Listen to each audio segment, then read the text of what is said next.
लिमनिल मुल्क अल-यौम, आज बताओ आज बादशाही किसकी है? आज बादशाही दुनिया में तो तुम अपनी बादशाहियों और फिरौनियों और नमरूदियों और शद्दादियों और यजीदियत के तुम प्रचार करते थे और बिला शिरकत गैर हुक्मरान थे दुनिया में, और कोई पुरसाने हाल नहीं था इंसानियत का। लिमनिल मुल्क अल-यौम, आज मुझे बताओ कि हकीकी बादशाही किसकी है? आज ये न मिटने वाली बादशाही और न खत्म होने वाली हुक्मरानी और हर चीज की मिल्कियत, आज बताओ आज किसकी है?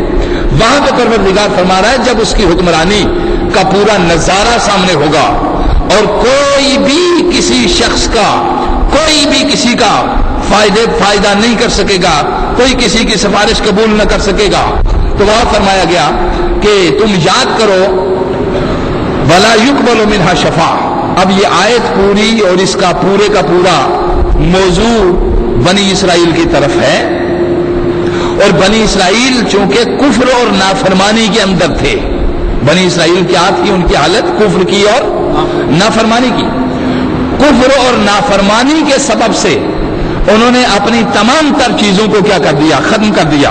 यानी अल्लाह की रहमत को खत्म कर दिया, अंबिया की शफाअत खत्म हो गई। अब जो पै दर पै जो कौम अंबिया को, नबियों को पै दर पै जो कौम ईजार पहुंचा रही हो, उनकी गुलामी से इन्हिराफ कर रही हो और उनकी इताअत से निकल रही हो और उनकी इताअत के साथ साथ उनकी इत्तिबा से निकल रही हो, तो क्या सब उस पर राजी होंगे? गोया बनी इसराइल को यहां पे बताया जा रहा है कि ज्यादा से ज्यादा तो ये बात होती है कि तुम अल्लाह को राजी करो और अल्लाह की रजा हासिल करो। अब अल्लाह की रजा तो तुमने हासिल न की इसलिए कि अल्लाह की मुसलसल नाफरमानी कर रहे हो, उसकी मुसलसल बगावत कर रहे हो और उसके बताए हुए आईन से इन्हिराफ कर रहे हो, जुल्म और सितम को रवा रखा हुआ है। यानी अल्लाह की बंदगी तो तुम इसलिए नहीं कर रहे, उससे इन्हिराफ कर रहे हो। तुम्हारी फहाशी और तुम्हारी अय्याशी और तुम्हारी उरियानी इस हद तक पहुंची हुई है कि तुमने सब चीजों को मादी पैमाने से नापना शुरू कर दिया है और रूहानी पैमाने तुम्हारे खत्म हो गए। इसको तुम ले रहे हो। खुदा के तो तुम नाफरमान हो ही चुके।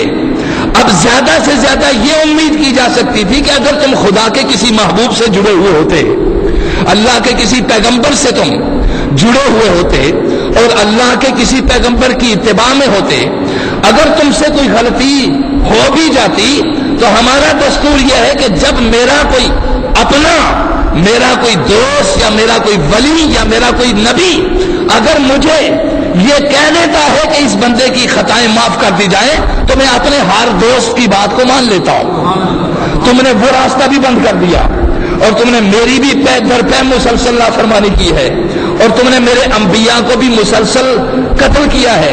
और फिर अब आखिरी चीज तुम्हारे पास ये रह गई थी कि तुम मेरे आखिरी रसूल पे ईमान ले आओ, उस पर भी तुम ईमान नहीं लाए। गोया निजात के सारे रास्ते तुमने बंद कर दिए ना। इत्तिबाए अंबिया से भी इन्हिराफ किया, इबादत और बंदगी से भी इन्हिराफ किया, अल्लाह की बंदगी से भी गए, नबियों की इत्तिबा और इताअत से भी गए। और फिर मेरे सालेहीन नेक लोग जो भी माशरे की इस्लाह के लिए उठते हैं, तुम उनके दुश्मन बन जाते हो, तुम उन्हें कत्ल कर देते हो। गोया अंबिया को भी कत्ल करते रहे और नबूवत जब मुंतकिल होती है विलायत के अंदर तो तुम औलिया को भी कत्ल करते हो। हर किसी अच्छे इंसान की बात सुनने के लिए तुम तैयार नहीं हो। गोया वो शख्स, हर वो शख्स जो मादी रास्ते की तरक्की, जिसको हम कहते हैं ना कि मादी तरक्की, असल में मादी तरक्की या मादी तरक्की का एक रास्ता वो है जिसमें इंसानी जिंदगी भी सहूलत के साथ गुजरती रहे और अल्लाह की बंदगी भी कायम रहे। ये मादी तरक्की अल्लाह को भी पसंद है, उसके रसूल को भी पसंद है। और वो मादी तरक्की जिसमें अल्लाह को भूल जाए, उसके अंबिया को भूल जाए, फराइज और वाजिबात और हलाल और हराम को भूल जाए, ऐसी मादी तरक्की दायमी तरक्की नहीं होती।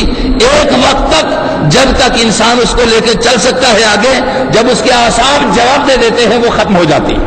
तो अब यहां पे हम अंबियाए किराम का कत्ल, उसके औलिया और नेक बंदों का, ये सारी चीजें करने के बावजूद परवरदिगार आलम, यानी इसके साथ आगे देखिए कि अल्लाह की बंदगी, इताअत, इन सारी चीजों से इन्हिराफ करने के बाद بنی اسرائیل کو پروردگار فرما رہا ہے کہ تم پھر یہ امید رکھتے ہو کہ قیامت کے دن تم بخشے جاؤ گے؟ قیامت کے دن، اب یہ ایک بہت بڑا بنی اسرائیل کا ایک زوم تھا.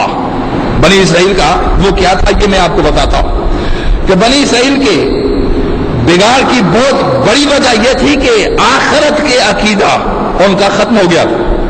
یعنی وہ دنیا کو سمجھتے تھے سارا کچھ، اور آخرت کے عقیدہ ان کے اس کے اندر خرابی پیدا ہوگی.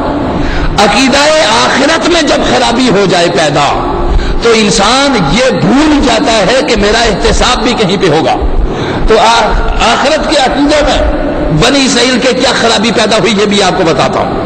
اور یہ یاد رکھیے بنی اسرائیل اس وقت کے اس زمانے کے مسلمان لوگ تھے، اس وقت اور اس زمانے کے اعلیٰ ترین قوم تھے.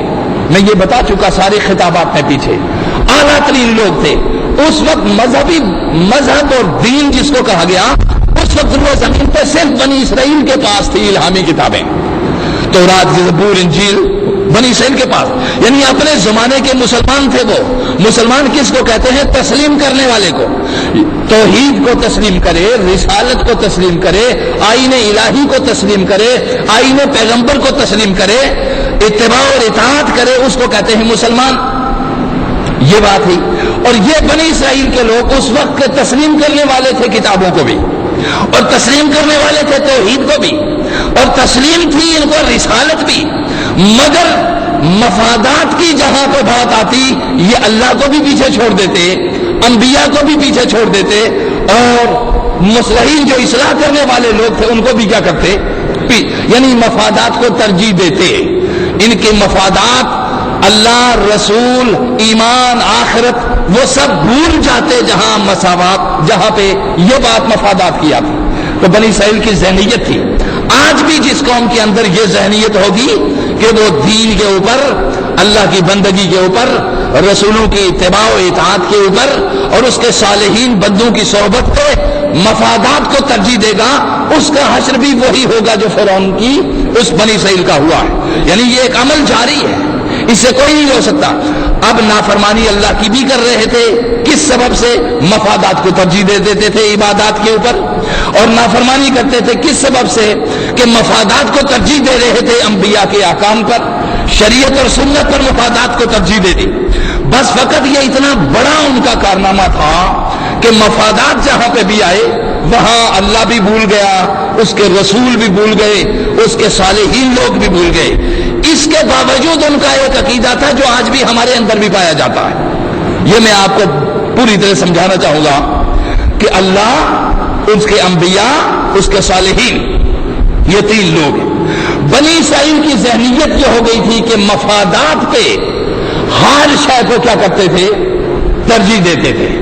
یعنی توحید بھول جاتی تھی جب ان کے مفادات تھے، رسالت بھول جاتی جب ان کے مفاد ہوتے، اور صالحین اور بزرگ اور نیک اور اولیاء بھول جاتے جب ان کے مفادات ہوتے. ویسے گدی سجا کے بیٹھے رہتے، یعنی گدی کا رواج بنی اسرائیل کے زمانے میں بھی بہت زیادہ تھا. بڑی بڑی گدی نشینی کے ایک انبار تھے اس زمانے میں بھی، اور اس قدر زیادہ تھا کہ بنی اسرائیل نے ایک عقیدہ ڈیولپ کر لیا تھا اپنا ذاتی طور پہ. وہ بیان کر رہا ہے قرآن. ان کا عقیدہ یہ تھا کہ ہم اللہ کی اتنی مقبول قوم ہیں، ہم اللہ کے اتنے پسندیدہ لوگ ہیں، چاہے ہم اللہ کی نافرمانی کیوں نہ کرتے رہیں، ہم انبیاء کو قتل کیوں نہ کرتے رہیں، اور ہم نیک اور صالحین لوگوں کو کیوں نہ ہم ان کو ایذا پہنچاتے رہیں، مگر ان کا عقیدہ یہ تھا کہ ہم کتنی بھی نافرمانی کریں ہمارے آباء و اجداد ہمیں حشر کے دن اللہ کی عذاب اور گرفت سے بچا لیں گے. توجہ دیجیے، یہ عقیدہ تھا. یہ کیا تھا؟ ہم بھی یہ کہتے ہیں کہ ہم جو بھی کریں، ہمارے بزرگ، ہمارے پیر، ہمارے مشائخ، ہمارے علماء، ہمارے صالحین ایک رسمی سا عقیدہ بنا رکھا ہے. سیم یہی بنی اسرائیل کا عقیدہ بھی تھا. حقیقت کو فراموش کر دیا جاتا ہے جب، اور حقیقت ذہنوں سے اتر جاتی ہے. اس کا بالکل انکار نہیں ہے کہ صالحین شفاعت کریں گے قیامت کے دن. اس کا بالکل انکار نہیں ہے کہ اولیاء شفاعت کریں گے قیامت کے دن. اس کا بالکل انکار نہیں ہے کہ انبیاء شفاعت کریں گے قیامت کے دن. اس سے بالکل انکار کوئی نہیں کر سکتا. شفاعت اپنے مقام کو ایک زبردست قسم کی